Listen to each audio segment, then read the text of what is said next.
LPG ship owner. Many companies nowadays, they have ASEAN officers and ratings. 100% yes, Europe has 25 chickens running all directions, no head regarding the maritime training, because they had not realized that all that is to be is from the maritime sector.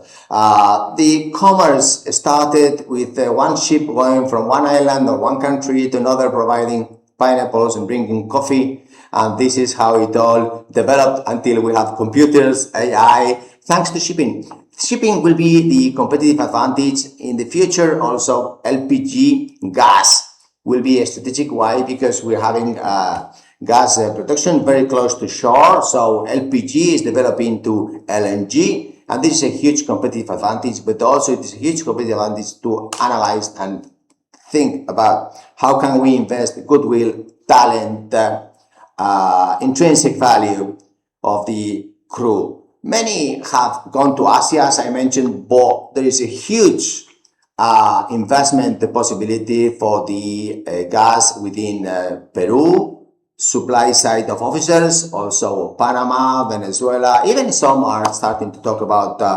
Cuba. What knows about these visas, Schengen, it is really great concern. And others are starting to think, well, it all started in Spain. Why? Because we found America first. Why? Because we are closer to LPG, we are closer to everywhere, yes. So why not then start having Spanish cadets and start having junior officers from Spain? So this is a very nice question, because the wages in India are going high, and perhaps you're thinking about diversifying the future 20, 30%, 40 or 50% of your fleet HR from different countries. Then contact us, or if not, keep on paying high, huge wages to India. Yes, because they are perfect crew. We are just not really in the market, although we are really closer to everywhere, perhaps to LPG too. Thank you, bye.